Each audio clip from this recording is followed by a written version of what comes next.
ಏನು ಕಾರಣ ಸರ್ ನೀವು? ಏನು ಕಾರಣ ಅಂದರೆ ಪಾರ್ಲಿಮೆಂಟ್ ಎಲೆಕ್ಷನ್ಗೆ ಮೊದಲೇ ನಾನು ಪ್ರೆಸ್ ಮೀಟ್ ಕರೆದೆ, ಇದೊಂದು ದೊಡ್ಡ ದುರಂತ ಆಗುತ್ತೆ ಅಂತ. ಅವತ್ತನ್ನು ನನ್ನ ಎದುರಿಗೆ ಕೂತಿದ್ದವ್ರು ಯಾರೂ ಬಂದು ನನ್ನ ಜೊತೆ ಜಾಯಿನ್ ಆಗಲಿಲ್ಲ. It has hurted me. ನಂಗೆ ನೋವಾಯಿತು, ಹೆಸರು ಹೇಳೋಕ್ಕೆ ಇಷ್ಟಪಡಲ್ಲ. ಬಂದರೆ ರಾಜಕೀಯ ಬೇರೆ, ಡಿಸ್ಟ್ರಿಕ್ಟ್ ಇಂಟ್ರೆಸ್ಟ್ ಬೇರೆ, ಇದನ್ನು ಮಾಡೋಕ್ಕೆ ಬಿಡಬಾರ್ದು ಅಂತ ಯಾವುದೋ ಹೋಟೆಲ್ ಅವತ್ತು ಅಲ್ಲಿ ಕರೆದೆ. ನಾನು ಪ್ರೆಸ್ ಮೀಟ್ ಕರೆದೆ, ಬಹುಶಃ ನೀವು ಯಾರು ಬಂದಿದ್ರಲ್ಲೂ ಗೊತ್ತಿಲ್ಲ. ಭಾರಿ ಅಕ್ಟರ್ ಫ್ಲಾಪ್ ಮಾಡಿಬಿಟ್ರು. ಜೊತೆಗಿದ್ದವರೆಲ್ಲ ಅಲ್ಲಲ್ಲೇ ಕೂತ್ಕೊಂಡು ಆಚೆ ಹೋಗ್ಬಿಟ್ಟು ಆ್ಯಸ್ ಇಫ್ ಇದೇನೋ ನನಗೆ ಪರ್ಸ್ನಲ್ಗೆ ಏನಾಗುತ್ತೆ ಅನ್ನೋರಂಗೆ ಓದಿಸಿ ಬೀಟ್ರಪ್ಪ, ನಿಮಗೆ ನಮ್ಮ ಮೇಲೆ ಗೌರವ ಇಲ್ಲ ಅಂದರೆ ನೀವೇನು ಮಾಡ್ತೀರೋ ಮಾಡ್ಕೊಳ್ಳಿ, ದೂರ ಇದೆ. ಕ್ರೆಡಿಟ್ ವಾರ್ ಇರಬೇಕು ಸರ್. ಅದೇ ಕ್ರೆಡಿಟ್ ವಾರಲ್ಲಿ ಕ್ರೆಡಿಟ್ ತಗೊಳಕ್ಕೆ ನಂಗೆ ಇಷ್ಟ ಇಲ್ಲ. ಇದು ರಾಜಕೀಯವಾಗಿ ಏನಾದರೂ ತಿರುವು ಪಡೆಯುತ್ತೆ ಸರ್? ನೋಡಬೇಕು. ಅಲ್ಲ, ಟೋಟಲಿ ನಿಮ್ಗೆ ಯಾಕೆ ಸರ್ ಆ ವಿಷಯ ನಿಮ್ಗೆ ಯಾಕೆ ಹೇಳ್ತೀವಿ ಅಂದರೆ ರಾಜಕೀಯ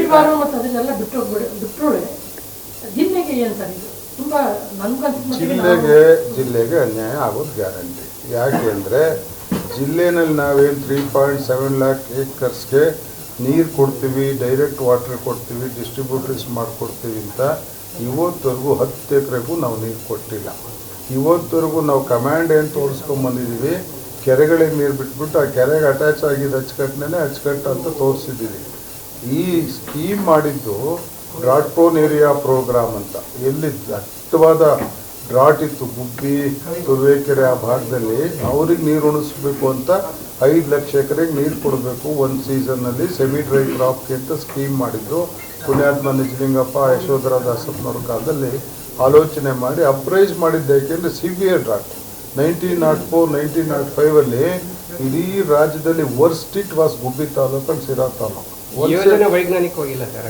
ಯೋಜನೆ ವೈಜ್ಞಾನಿಕವಾಗಿದೆ, ಅನುಷ್ಠಾನ ಆಗ್ಬೇಕಾದ್ರೆ ಏನಾಗ್ಬಿಡ್ತು, ಮಧ್ಯೆ ಎಲ್ಲ ಬಂದ್ಬಿಟ್ರು. ಡ್ರಿಂಕಿಂಗ್ ವಾಟ್ರು, ಆ ವಾಟ್ರು, ಈ ವಾಟ್ರು ಅಂತ ಹೆಸರಲ್ಲಿ ಎಲ್ಲರ ಪ್ರಪಂಚದ ಮೇಲೆ 3 TMC ವಾಟರ್ನ ಡ್ರಿಂಕಿಂಗ್ ವಾಟ್ರ್ ಕೊಡೋಕ್ಕಾಗುತ್ತೆ ಅಂತ ಯಾರಾದರೂ ಒಂದು ಕೆನಾಲಲ್ಲಿ 17.5 TMC ಜಿಲ್ಲೆಗೆ ನೀರು ಬರೋದ್ರಲ್ಲಿ 3.5 ಲಕ್ಷ 3.25 ಲಕ್ಷ ಎಕರೆಗೆ ನೀರು ಕೊಡ್ತೀವಿ ಒಂದು ಬೆಳೆಗೆ ಅಂತೇಳಿ ಕುಣಿಗಲ್ ತಾಲೂಕು ಒಂದಕ್ಕೆ 3 TMC ನೀರು ಡ್ರಿಂಕಿಂಗ್ ವಾಟರ್ ಕೊಡ್ತಾರ.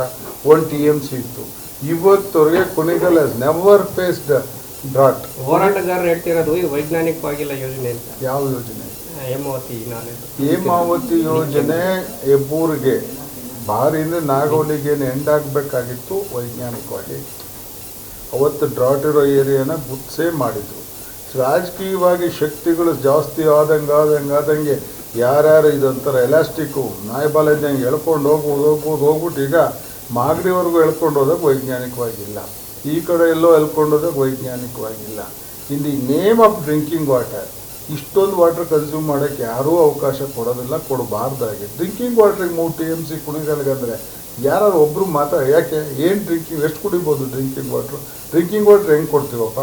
ಆ ಟ್ಯಾಂಕಲ್ಲಿ ಅಥವಾ ಅಲ್ಲಿರೋ ಬೋರ್ವೆಲ್ಲಲ್ಲಿ ವಾಟ್ರ್ ಎಷ್ಟಿದೆ ಅಂತ ನೋಡಿ ನಾವು ಸಬ್ಸ್ಟ್ಯಾನ್ಷಿಯೇಟ್ ಮಾಡ್ತೀವಿ. 20%, 30%, 50% ಆ ಟ್ಯಾಂಕಿಗೆ ನೀರು ಕೊಟ್ಕೊಂಡು ಡ್ರಿಂಕಿಂಗ್ ವಾಟರ್ನ ಎನ್ಶೂರ್ ಮಾಡ್ಕೊಂಡು ಹೋಗ್ತೀವಿ. ನೀರಾವರಿ ಎಕ್ಸ್ಪರ್ಟ್ಸ್ ಏನು ಮಾಡ್ಬೋದು ಸರ್ ಇದನ್ನು ನೀವು ಹೇಳೋದು? ಸರ್, ನಾನು ಮಿನಿಸ್ಟರ್ ಆದ ತಕ್ಷಣ ಇದನ್ನು ಕ್ಯಾಬಿನೆಟಲ್ಲಿ ರೈಸ್ ಮಾಡಿ ಹೂ ಹ್ಯಾಸ್ ಅಪ್ರೈಸ್ ದಿಸ್, ಯಾರು ಈ ಪ್ರಾಜೆಕ್ಟ್ ಅಪ್ರೈಸ್ ಮಾಡಿ ಎಕ್ಸ್ಪ್ರೆಸ್ ಕೆನಾಲ್ ಮಾಡಿದ್ದು, ಕಾರಣ ಏನು ಅಂತ ಕೇಳಿದ್ವಿ. ಕುಣಿಗಳಿಗೆ ನೀರು ಹೋಗಿಲ್ಲ ಅಂತ ಯಾರಾದರೂ ಪ್ರೂವ್ ಮಾಡೋಕ್ಕಾಗುತ್ತಾ ಅಂತ ಕೇಳಿದ್ವಿ. ಇಲ್ಲ, ಇದು ಒಂದು ಅವರವ್ರ ಇಚ್ಛೆಗಾಗಿತ್ತು ಅಂತ ಗೊತ್ತಾಗ ನನಗೇನೆ ಕೊಟ್ಟರಲ್ಲ ಒಪಿನಿಯನು. ಇಲ್ಲ ಸರ್, ಬೇಕಿಲ್ಲ, ಮಾಡರ್ನೈಸೇಷನ್ ಆಫ್ ದಿ ಕೆನಾಲ್ ಇದ್ದರೆ ಸಾಕು ಅಂದಾಗ ನಾನು ಅವ್ರ ಇಲಾಖೆ ರಿಪೋರ್ಟ್ ಮೇಲೇ ಕ್ಯಾಬಿನೆಟ್ಗಿಟ್ಟು ಅವತ್ತೇನು ಪೈಪ್ಲೈನಿಗೆ ಕೊಟ್ಟಿರೋ ಗ್ರ್ಯಾಂಟ್ ಇದೆ ಅದನ್ನೇ ಮಾರ್ಪಾಡು ಮಾಡಿ ಕೆನಾಲನ್ನು ಎಕ್ಸ್ಪ್ಯಾಂಡ್ ಮಾಡಿ 600-700 ಕ್ಯೂಸೆಕ್ಸ್ ನೀರು ಹರಿತಿತ್ತು. 1500, 1600 ಕ್ಯೂಸೆಕ್ಸ್ ಅಷ್ಟು ಮಾಡಿಕೊಟ್ವಿ. ಅವತ್ತೇ 70ನೇ ಕಿಲೋಮೀಟರ್ವರೆಗೂ ಆಗಿತ್ತು. ಮುಂದುವರ್ಸೋಕ್ಕೆ ಕೇಳಿದ್ದೀವಿ. ನಾಲೆನಲ್ಲಿ ಸರಾಗವಾಗಿ ನೀರು ಹೋಗುತ್ತೆ. ನಾನು ರಂಗನಾಥ್ ಅವ್ರು 2-3 ಸಲ ನಾನಿದ್ದಾಗ ಮಂತ್ರಿ ಇದ್ದಾಗ KDP ಕೇಳಿದಲ್ಲೂ ಸ್ಟ್ಯಾಟಿಸ್ಟಿಕ್ಸ್ ಕೊಟ್ಟು ಹೇಳಿದೆ, ನಿನ್ನ ಕುಡಿಗಳಿಗೆ ಯಾವ ನೀರು ಪೋತ ಆಗಿಲ್ಲ, ಎಲ್ಲೂ ನಾವು ಅಡಚಣೆ ಮಾಡಿಲ್ಲ, ನಾಲೆನಲ್ಲೇ ಸಾಕಾಗುತ್ತೆ ನೀರು. ಏನಿದು ಗ್ರಾವಿಟಿನಲ್ಲಿ ನೀವು ಮಧ್ಯೆ ನೋಡಿ, ನಿಮ್ಗೊಂದು ಸತಿ ಹೇಳೋಗ್ತೀನಿ. ನಾವೆಲ್ಲ ಭಾಳ ಕೋಆಪ್ರೇಟ್ ಮಾಡಿದ್ವಿ ಬುಗುಡ್ನಳ್ಳಿ ಕಡೆ ತುಂಬ ಮೊದಲು. ಬೇಬೇರಿ ಅವರೆಲ್ಲ DC ಇದ್ದಾಗ ರಿಕ್ವೆಸ್ಟ್ ಮಾಡೋರು, ಸರ್ ಬುಗುಡ್ನಳ್ಳಿ ಲೆವೆಲ್ಲು ಫುಲ್ ಆಗೋಕ್ಕೆ ಸಾಧ್ಯ ಇಲ್ಲದಂಥ ಲೆವೆಲ್ ಇದೆ, ಒಂದು ಅರ್ಧ ಆಗುತ್ತೆ ಕೆರೆ, ಏನಾದ್ರು ಮಾಡಿ ಸಹಕಾರ ಮಾಡಿ ಫುಲ್ ಪ್ರೆಷರಾಗಿ ನೀರನ್ನು ಹರಿಸಿದ್ರೆ ಬುಗುಡ್ನಳ್ಳಿ ತುಂಬುತ್ತೆ, ಇಲ್ಲದ್ರೆ ಮಧ್ಯಕ್ಕೆ ನಿಂತು ಹೋಗ್ಬಿಟ್ರೆ ನೀರಿಲ್ದಂಗೆ ಆಗುತ್ತೆ. ಆ್ಯಸ್ ಎ ಫಾರ್ಮರ್ ಮಿನಿಸ್ಟರ್ ನನ್ನ ಅಭಿಪ್ರಾಯ, ನಿಮ್ಮ ತುಮಕೂರಿಗಂತ ಇನ್ನೊಂದು ರಿಸರ್ವಾಯರ್ ಬೇಕೀಗ. Because of the increase in population. ಜನಸಂಖ್ಯೆ ಹೆಚ್ಚಾಗಿರೋದು. ನಿಮ್ಮ ಬುಗುಡ್ನಳ್ಳಿ ಟ್ಯಾಂಕ್ 6 ಮಂತ್ಸು ನೀರು ಕೊಡೋಕ್ಕಾಗಲ್ಲ. ನಾನು ಮಿನಿಸ್ಟರ್ ಆಗಿ 2 ಸಲ ತುಂಬಿಸ್ತೆ ಕೆರೆನ, ವೈಲೇಟ್ ಮಾಡಿ ತುಂಬಿಸ್ತೆ. ಈ ಸೀಸನಲ್ಲಿ ಕೊಡಬಾರ್ದು ಮೇನಲ್ಲಿ ಅಂದರೆ ಕುಡಿಯೋಕೆ ನೀರಿಲ್ಲ ಅಂದ್ರೆ ಈಗಲೂ ಕೊಟ್ಟರು ಒಂದು 3-4 ದಿವಸ ಕೆರೆಗೆ ನೀರು, ಬಿಕಾಸ್ ಕುಡಿಯೋಕೆ ನೀರಿಲ್ಲ ಅಂತ. ಅಂಥ ಸ್ಥಿತಿಲಿ ನೀರೇ ಹತ್ತಲ್ಲ ಅಂದಾಗ ನೀವು ಮತ್ತೆ ಈ ವಾಟರ್ ಆ್ಯಂಡ್ ಪವರ್ ಫ್ಲೋ ಆಗೋದು ಪ್ರೆಷರ್ ಮೇಲೆ. ವೋಲ್ಟೇಜ್ ಅಂತೀವಿ, ಟ್ರಾನ್ಸ್ಫಾರ್ಮರ್ 15 ವೋಲ್ಟೇಜ್ ಸಿಗುತ್ತೆ ರೀ. ನೀವು ಎಷ್ಟೇ ದೊಡ್ಡ ಟಿ ಸಿ ಇಟ್ಟರು ದೂರ ಹೋಗ್ತಾ ಹೋಗ್ತಾ ಪ್ರೆಷರ್ ಕಡಿಮೆ ಆದಂಗೆ ವೋಲ್ಟೇಜ್ ಡ್ರಾಪ್ ಆಗುತ್ತೆ. ವಾಟರ್ ಅಷ್ಟೇ, ಅಲ್ಲಿ ಪಂಪಿಂಗ್ ಏರಿಯಾನಲ್ಲಿ ಅಥವಾ ಡಿಸ್ಚಾರ್ಜ್ ಏರಿಯಾನಲ್ಲಿ ಪ್ರೆಷರ್ ಇರುತ್ತೆ. ದೂರ 1,000 ಕೋಟಿ ಖರ್ಚು ಅದು ಕೆಲಸದಲ್ಲಿ ಅಲ್ಲ, ಇದು ಮುಗಿಸ್ಬಿಡ್ತೀನಿ. ಪ್ರೆಷರ್ ಇದು ಡಿಕ್ರೀಸ್ ಆಗ್ತಾ ಹೋದರೆ ತುಮಕೂರು, ಕೊರಟಗೆರೆ, ಮಂಡ್ಯ